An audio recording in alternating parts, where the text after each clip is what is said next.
With your support, we can raise your voice globally. उन्होंने पगड़ी issue no बिल्कुल मतलब कि फ्रांस के राष्ट्रपति के सामने लेके आया ही नहीं है. With your support, we can address those issues that no other media talks about.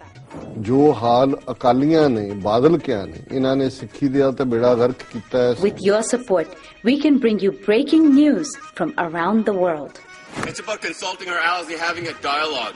These lessons, as I stated, was learned while working with our coalition partners. With your support, we can educate and inform everyone about who Sikhs are and connect our youth to Sikhi. And it's just, representative of a culture that's all about peace. Support your TV channel and help us take your voices to everyone around the world for every human rights issue. United Sikhs ਜਥੇਬੰਦੀ ਨੇ French ਅਤੇ European courts ਦੇ ਨਾਲ-ਨਾਲ United Nations Human Rights Committee ਦਾ ਦਰਵਾਜ਼ਾ ਵੀ ਖੜਕਾਇਆ. All of this is only possible with your generous donations. Continue your support to us and let's go further together. To donate today, please log on to our website www.tv84.tv and donate via PayPal on our website, or you can mail us your donations to TV84 36-01 37th Avenue, Long Island City, New York 11101.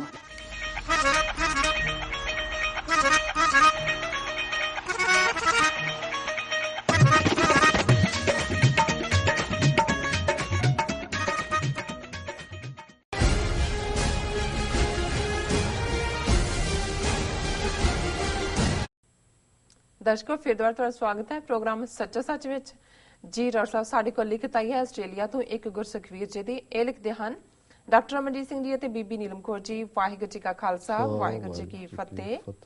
ਮੇਰੇ ਹਿਸਾਬ ਨਾਲ Hillary Clinton ਦਾ president ਬਣਨਾ ਤੈਅ ਹੈ ਅਤੇ Donald Trump ਦਾ ਕੰਮ heat wave ਤਿਆਰ ਕਰਕੇ ਲੋਕਾਂ ਦੇ ਮਨਾਂ ਵਿੱਚ ਸਿਰਫ ਮੁਸਲਿਮ ਅਤੇ ਮਾਈਗ੍ਰੇਟ ਦੇ ਖਿਲਾਫ ਨਫ਼ਰਤ ਪੈਦਾ ਕਰਨਾ ਹੈ। ਇਹ ਬਿਲਕੁਲ ਆਰਗੇਨਾਈਜ਼ਡ ਸ਼ੋਅ ਹੈ। ਮੇਰੇ ਲਈ ਇਹ ਹੈਰਾਨੀ ਵਾਲੀ ਗੱਲ ਹੈ ਕਿ ਲੋਕ ਭੇਡਾਂ ਵਾਂਗ ਲੀਡਰਾਂ ਦੇ ਮਗਰ ਕਿਉਂ ਲੱਗ ਜਾਂਦੇ ਹਨ ਅਤੇ ਆਪਣੇ ਆਲੇ ਦੁਆਲੇ ਹੋ ਰਹੀਆਂ ਘਟਨਾਵਾਂ ਦਾ ਨੋਟਿਸ ਕਿਉਂ ਨਹੀਂ ਲੈਂਦੇ, ਜਾਂ ਫਿਰ ਮੈਂ ਦੂਸਰਿਆਂ ਤੋਂ ਇੰਨਾ ਵੱਖਰਾ ਕਿਉਂ ਹਾਂ। ਸ਼ਾਇਦ ਮੈਂ ਸਿੱਖ ਹੀ ਜ਼ਿਆਦਾ ਲਿਆ ਹੈ ਜੋ ਕਿ ਹੁਣ ਅਨਲਰਨ ਕਰਨਾ ਇੰਪੋਸੀਬਲ ਹੈ, because it's easy to learn something but hard to forget. Waheguru ji ਕਾ ਖਾਲਸਾ ਵਾਹਿਗੁਰੂ ਜੀ ਕੀ ਫਤਿਹ। ਜੀ ਡਾਕਟਰ ਸਾਹਿਬ। ਭਾਈ ਸਾਹਿਬ ਦਾ ਬਹੁਤ ਬਹੁਤ ਸ਼ੁਕਰੀਆ, ਇਹਨਾਂ ਨੇ ਸਾਨੂੰ ਆਸਟ੍ਰੇਲੀਆ ਤੋਂ ਲਿਖਿਆ ਔਰ ਇਹ ਕਿਉਂਕਿ ਫਾਰਸਾਈਟਡ ਅਪਰੋਚ ਰੱਖਦੇ ਨੇ, ਇਹਨਾਂ ਨੂੰ ਇਹ ਲੱਗਦਾ ਕਿ ਇਹ ਸਾਰਾ ਜਿਹੜੀ ਪੋਲੀਟੀਕਲ ਪ੍ਰੋਸੈਸ ਇਹਨਾਂ ਮੁਲਕਾਂ 'ਚ ਵੀ ਹੁੰਦੀ ਹੈ ਔਰ ਰਲ ਕੇ ਹੀ ਹੁੰਦੀ ਹੈ ਕਿ ਡੋਨਲਡ ਟਰੰਪ ਇੱਕ ਵੇਵ ਤਿਆਰ ਕਰ ਰਿਹਾ ਔਰ ਹਿਲਰੀ ਕਲਿੰਟਨ ਨੇ ਬਣਨਾ ਹੀ ਬਣਨਾ। ਹਾਲਾਂਕਿ ਇਹ ਤਾਂ ਹੁਣ ਸਾਹਮਣੇ ਆਏਗਾ ਜੇ ਟਫ ਸਟੇਟਾਂ ਚੱਲ ਰਹੀਆਂ ਨੇ, ਓਹਾਇਓ ਦੂਜੀਆਂ ਤੀਜੀਆਂ 'ਚ ਉੱਥੇ ਕੀ ਹੁੰਦਾ, ਲੇਕਿਨ ਇਹਦੇ 'ਚ ਕੋਈ ਸ਼ੱਕ ਨਹੀਂ ਹੈ ਕਿ ਇਸ ਮੁਲਕ ਦੇ ਵਿੱਚ ਭਾਵੇਂ ਇਹ ਇਹਨਾਂ ਦੀ ਰਲਵੀਂ ਨੀਤੀ ਹੈ ਜਾਂ ਕੱਲੋਕਾਰੀ ਹੈ, ਲੇਕਿਨ ਮੁਸਲਮਾਨਾਂ ਦੇ ਖਿਲਾਫ ਔਰ ਜਿਹੜੇ ਬਾਹਰੋਂ ਆਏ ਲੋਕ ਨੇ ਉਹਨਾਂ ਦੇ ਖਿਲਾਫ, ਜਿਵੇਂ ਡੋਨਲਡ ਟਰੰਪ ਨੇ ਮੈਕਸੀਕੋ ਬਾਰੇ ਕਿਹਾ ਕਿ ਜੀ ਜਿਹੜੀ ਕੰਧ ਅਸੀਂ ਬਣਾਉਣੀ ਹੈ ਅਮਰੀਕਾ ਮੈਕਸੀਕੋ ਬਾਰਡਰ 'ਤੇ, ਉਹਦਾ $5 ਬਿਲੀਅਨ ਜਿਹੜਾ ਉਹ ਮੈਕਸੀਕੋ ਪੇ ਕਰੇਗਾ ਔਰ ਜੇ ਮੈਕਸੀਕੋ ਨੇ ਨਾ ਦਿੱਤਾ ਤੇ ਜਿੰਨੇ ਇਲੀਗਲ ਉਹਨਾਂ ਦੇ ਇੱਥੇ ਨੇ ਜਿਹੜੇ ਪੈਸੇ ਭੇਜਦੇ ਨੇ ਅਸੀਂ ਸਭ ਨੂੰ ਰੋਕ ਦਿਆਂਗੇ। ਸੋ ਜ਼ਾਹਰ ਹੈ ਵੀ ਗੱਲ ਸਿਰਫ ਇਹ ਮੁਸਲਮਾਨਾਂ ਤੱਕ ਮਹਿਦੂਦ ਨਹੀਂ। ਜੇ ਇਹੋ ਜਿਹੀ ਨੀਤੀ ਮੈਕਸੀਕੋ ਬਾਰੇ ਇਹ ਕਹਿਣ ਨੂੰ ਤਿਆਰ ਨੇ ਜਿੱਥੇ ਕਿ ਕਿੰਨਾ ਵੱਡਾ ਇਸ ਵੇਲੇ ਸੈਕੰਡ ਮੋਸਟ ਲਤੀਨੋ ਮਾਈਨੋਰਿਟੀ ਹੈ, ਇਸ ਵੇਲੇ ਕਾਲਿਆਂ ਨਾਲੋਂ ਜ਼ਿਆਦਾ ਉਹਨਾਂ ਦੀ ਆਬਾਦੀ ਹੈ। ਸੋ ਕੁੱਲ ਮਿਲਾ ਕੇ ਇਸ ਮੁਲਕ ਦੇ ਵਿੱਚ ਜਿਹੜਾ ਮਾਹੌਲ ਹੈ ਉਹ ਠੀਕ ਪਾਸੇ ਨਹੀਂ ਜਾ ਰਿਹਾ। ਬਾਕੀ ਅਸੀਂ ਆਉਣ ਵਾਲੇ ਦਿਨਾਂ 'ਚ ਵੇਰਵੇ ਨਾਲ ਫਿਰ ਇਸ ਟੌਪਿਕ ਨੂੰ ਡਿਸਕਸ ਕਰਾਂਗੇ। ਜੀ ਡਾਕਟਰ ਸਾਹਿਬ, ਹੁਣ ਸਾਡੇ ਦਰਸ਼ਕਾਂ ਦੱਸੋ ਅੱਜ ਦਾ ਵਿਚਾਰ।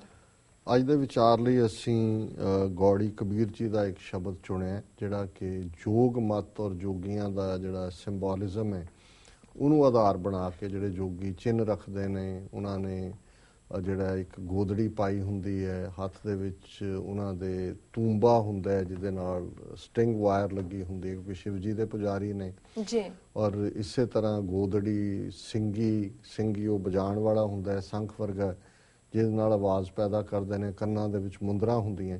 ਸੋ ਇਸ ਸਾਰੇ ਨੂੰ ਹੀ ਕਬੀਰ ਸਾਹਿਬ ਨੇ ਆਧਾਰ ਬਣਾ ਕੇ ਆਪ ਜਿਹੜੇ ਰੱਬ ਨਾਲ ਜੁੜੇ ਹੋਏ ਨੇ ਉਹ ਕਿਵੇਂ ਜੋਗੀਆਂ ਦੇ ਉਸ ਫਰਾਡ ਨਾਲੋਂ ਕਿਤੇ ਉੱਪਰ ਜਾ ਕੇ ਰੱਬ ਦੇ ਨਾਲ ਪ੍ਰੇਮ ਕਰਦੇ ਨੇ ਇਹ ਇਸ ਦਾ ਤਤਸਾਰ ਹੈ। ਕਬੀਰ ਸਾਹਿਬ ਫਰਮਾਉਂਦੇ ਨੇ ਸੁਰਤ ਸਿਮਰਤ ਦੋਏ ਕੰਨੀ ਮੁੰਦਾ ਪਰਮਿਤ ਬਾਹਰ ਖਿੰਥਾ ਸੁਨ ਗੁਫਾ ਮੈਂ ਆਸਣ ਬੈਸਨ ਕਲਪ ਵਿਵਰਜਤ ਪੰਥਾ ਮੇਰੇ ਰਾਜਨ ਮੈਂ ਬੈਰਾਗੀ ਜੋਗੀ ਮਰਤ ਨ ਸੋਗ ਬਿयोगी खंड ब्रह्मांड में सिंगी मेरा बटुआ सब जग भस्मा धारी ताड़ी लागी त्रिपल पलटिए छूटे हुए पसारी मन पवन दोए तूंबा करी है जुग जुग सारद साजी थिर पई तंती तूटस नाही अनहद किंगरी बाजी सुन मन मगन भये है पूरे माया डोल न लागी कहो कबीर ताको पुनरप जन्म नहीं खेल गयो बैरागी।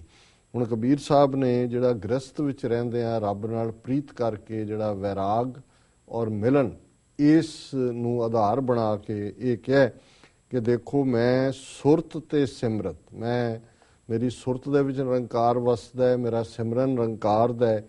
ਇਹ ਸੁਰਤ ਤੇ ਸਿਮਰਤ ਮੇਰੇ ਕੰਨਾਂ 'ਚ ਪਾਈਆਂ ਦੋ ਮੁੰਦਰਾਂ ਨੇ। ਪਰਮਿਤ ਗਿਆਨ ਬਾਹਰ ਖਿੰਥਾ ਜਿਹੜੀ ਬਾਹਰ ਜੋਗੀ ਗੋਦੜੀ ਪਾਉਂਦੇ ਨੇ ਉਹ ਇਵੇਂ ਹੀ ਹੈ ਕਿ ਮੈਂ ਰੱਬ ਦੇ ਉਸ ਗਿਆਨ ਨੂੰ ਆਪਣੇ ਜੀਵਨ ਦਾ ਆਧਾਰ ਬਣਾਇਆ।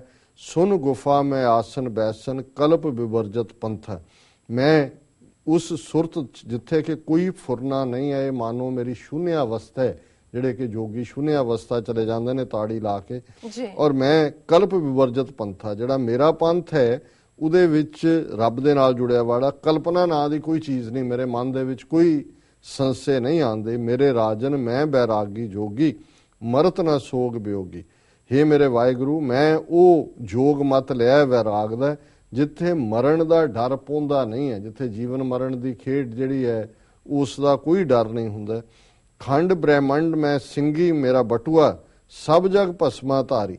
ਹੁਣ ਉਹ ਸਿੰਘੀ ਹੌਰਨ ਟਾਈਪ ਹੁੰਦਾ ਜਿਹਨੂੰ ਉਹ ਬਲੋ ਕਰਦੇ ਨੇ। ਉਹ ਕਹਿੰਦੇ ਨੇ ਵੀ ਖੰਡ ਬ੍ਰਹਿਮੰਡ 'ਚ ਨਿਰੰਕਾਰ ਵਸਦਾ ਹੈ, ਇਹ ਮੇਰੀ ਸਿੰਘੀ ਹੈ, ਮੇਰਾ ਬਟੂਆ ਸਭ ਜਗ ਭਸਮਾ ਧਾਰੀ। ਜੋਗੀ ਜਿਹੜੇ ਨੇ ਇੱਕ ਥੈਲਾ ਰੱਖਦੇ ਨੇ, ਜਿਹਦੇ ਸਵਾਹ ਪਾ ਕੇ ਰੱਖਦੇ ਨੇ, ਉਹ ਕਹਿੰਦੇ ਨੇ ਕਿ ਸਾਰੇ ਜੱਗ ਨੇ ਖਤਮ ਹੋ ਜਾਣਾ ਹੈ, ਸਭ ਜਗ ਭਸਮਾ ਧਾਰੀ ਹੈ, ਇਹ ਮਾਨੋ ਮੇਰਾ ਬਟੂਆ ਹੈ। ਤਾੜੀ ਲਾਗੀ ਤ੍ਰਿਪਲ ਪਲਟੀ ਹੈ ਛੂਟੇ ਹੋਏ ਪਸਾਰੀ। ਹੁਣ ਜੋਗੀ ਜਿਹੜੇ ਨੇ ਕਈ ਵਾਰ ਧਤੂਰਾ, ਕਈ ਵਾਰੀ ਭੰਗ, ਕਈ ਵਾਰੀ ਸ਼ਰਾਬ, ਉਸ ਦੇ ਨਸ਼ੇ 'ਚ ਉਹਨੂੰ ਤਾੜੀ ਲਾਉਣਾ ਕਹਿੰਦੇ ਨੇ, ਸਮਾਧੀ ਲਾ ਲੈਂਦੇ ਨੇ ਤੇ ਉਹ ਸਮਝਦੇ ਨੇ ਕਿ ਸਾਡੀ ਸੁਰਤ ਲੱਗੀ ਹੋਈ ਹੈ। ਉਹ ਕਹਿੰਦੇ ਨੇ ਕਿ ਭਾਈ ਮੇਰੇ ਲਈ ਤ੍ਰਿਪਲ ਪਲਟੀ ਹੈ, ਜਿਹੜੀ ਤ੍ਰਿਗੁਣੀ ਮਾਇਆ ਹੈ, ਰਜੋ ਸਤੋ ਤਮੋ ਗੁਣ ਵਾੜੀ, ਉਹ ਮੇਰੀ ਸੁਰਤ ਨੂੰ ਪਹੁੰਚਦੀ ਨਹੀਂ। ਇਹ ਮਾਨੋ ਮੇਰੀ ਤਾੜੀ ਹੈ ਤੇ ਛੂਟੇ ਹੋਏ ਪਸਾਰੀ ਕਿ ਮੈਂ ਭਾਵੇਂ ਗ੍ਰਸਤ ਦੇ ਵਿੱਚ ਹੈ ਲੇਕਿਨ ਇਸ ਦੇ ਬਾਵਜੂਦ ਮੈਂ ਮਾਇਆ ਦੇ ਪ੍ਰਭਾਵ ਤੋਂ ਮੁਕਤ ਹੈ। ਮਨ ਪਵਨ ਦੋਏ ਤੂੰਬਾ ਕਰੀ ਹੈ।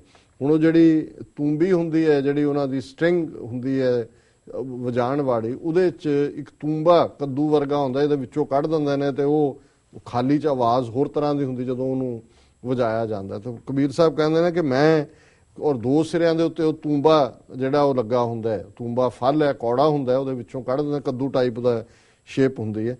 ਕਬੀਰ ਸਾਹਿਬ ਫਰਮਾਉਂਦੇ ਨੇ ਕਿ ਮੈਂ ਮਨ ਔਰ ਸਾਹ ਨੂੰ ਦੋ ਤੂੰਬੇ ਬਣਾਇਆ ਔਰ ਜੁਗ ਜੁਗ ਸਾਰਦ ਸਾਜੀ। ਉਹਦੇ 'ਚ ਵੀਣਾ ਉਹਨੂੰ ਕਹਿੰਦੇ ਨੇ, ਵੀਣਾ ਦੀ ਡੰਡੀ ਹੈ, ਉਹ ਮਾਨੋ ਸੁਰਤ ਦੀ ਤਾਰ ਮੇਰੀ ਹਮੇਸ਼ਾ ਮਜ਼ਬੂਤ ਰਹਿੰਦੀ ਹੈ। ਥਿਰ ਪਈ ਤੰਤੀ ਟੂਟਸ ਨਾਹੀ ਅਨਹਦ ਕਿੰਗਰੀ ਬਾਜੀ। ਉਹਨੇ ਜੋ ਜੋਗੀ ਕਿੰਗਰੀ ਵਜਾਉਂਦੇ ਨੇ ਉਹਨੂੰ ਕਹਿੰਦੇ ਨੇ ਵੀ ਮੇਰੀ ਸੁਰਤ ਨਿਰੰਕਾਰ ਨਾਲ ਜੁੜੀ ਹੋਈ ਹੈ ਹਮੇਸ਼ਾ, ਮਾਨੋ ਇਹ ਮੇਰੀ ਕਿੰਗਰੀ ਹੈ। ਸੁਨ ਮਨ ਮਗਨ ਪਏ ਹੈ ਪੂਰੇ ਮਾਇਆ ਡੋਲ ਨਾ ਲਾਗੀ। ਮੇਰੇ ਅੰਦਰ ਜਿਹੜੀ ਨਿਰੰਕਾਰ ਦੀ ਯਾਦ ਦੀ ਕਿੰਗਰੀ ਇੱਕ ਰਸ ਹੋ ਕੇ ਵੱਜਦੀ ਹੈ, ਉਹਦੇ ਨਾਲ ਮੇਰਾ ਮਨ ਮਗਨ ਹੈ ਔਰ ਮਾਇਆ ਦਾ ਕੋਈ ਹੁਲਾਰਾ ਉਹਨੂੰ ਤੋੜ ਨਹੀਂ ਸਕਦਾ। ਕਹੋ ਕਬੀਰ ਤਾਕੋ ਪੁਨਰਪ ਜਨਮ ਨਹੀਂ ਖੇਲ ਗਇਓ ਬੈਰਾਗੀ ਕਿ ਮੈਂ ਅਕਾਲ ਪੁਰਖ ਦੀ ਬਖਸ਼ਿਸ਼ ਦੇ ਨਾਲ ਇਸ ਤਰ੍ਹਾਂ ਵੈਰਾਗ ਦੇ ਵਿੱਚ ਹੈ ਔਰ ਸਤਿਗੁਰੂ ਰਹਿਮਤ ਕਰਨ ਮੈਨੂੰ ਦੁਬਾਰਾ ਜਨਮ ਨਹੀਂ ਹੋਏਗਾ। ਮੈਂ ਜਨਮ ਮਰਨ ਦੇ ਚੱਕਰ ਚੋਂ ਦੂਰ ਹੋਵਾਂਗਾ ਕਿਉਂਕਿ ਮੇਰੇ ਰਾਜਨ ਮੈਂ ਬੈਰਾਗੀ ਜੋਗੀ ਮਰਤ ਨਾ ਸੋਗ ਬਿयोगी ਕਿ हे ਮੇਰੇ ਨਿਰੰਕਾਰ ਮੈਂ ਉਹ ਵੈਰਾਗੀ ਜੋਗੀ ਹਾਂ ਔਰ ਇਹ ਮੇਰਾ ਅਸਲੀ ਜੋਗ ਮਤ ਹੈ। ਸੋ ਇਹ ਅੱਜ ਦਾ ਵਿਚਾਰ। ਤੁਹਾਡਾ ਬਹੁਤ ਬਹੁਤ ਸ਼ੁਕਰੀਆ, ਤੁਸੀਂ ਅੱਜ ਦਾ ਵਿਚਾਰ ਸਾਡੇ ਦਰਸ਼ਕਾਂ ਨਾਲ ਸਾਂਝਾ ਕੀਤਾ ਹੈ। ਇਸ ਨਾਲ ਆਪਣੇ ਵਿਊਅਰਸ ਕੋਲ ਨੇ ਇਜਾਜ਼ਤ। ਵਿਊਅਰਸ, ਸਾਡੇ ਪ੍ਰੋਗਰਾਮ ਦਾ ਸਮਾਂ ਇੱਥੇ ਸਮਾਪਤ ਹੁੰਦਾ। ਤੁਸੀਂ ਆਪਣੀ ਰਾਏ ਤੇ ਸੁਝਾਅ ਸਾਨੂੰ ਭੇਜਣਾ ਭੁੱਲਣਾ ਸਾਡੇ ਇਸ ਪਤੇ ਤੇ sos@tv84.tv ਤੇ। ਅਸੀਂ ਆਪਣਾ ਪ੍ਰੋਗਰਾਮ ਲੈ ਕੇ ਫਿਰ ਦੁਬਾਰਾ ਹਾਜ਼ਰ ਹੋਵਾਂਗੇ। ਤਦ ਤੱਕ ਲਈ ਮੈਨੂੰ ਤੇ ਪ੍ਰਣ ਸੁਣਾ ਗਿਆ ਦਿਓ। ਦੇਖਦੇ ਰਹੋ TV84। ਬੁਲਾ ਦਿਓ ਫਤਿਹ। ਵਾਹਿਗੁਰੂ ਜੀ ਕਾ ਖਾਲਸਾ, ਵਾਹਿਗੁਰੂ ਜੀ ਕੀ ਫਤਿਹ।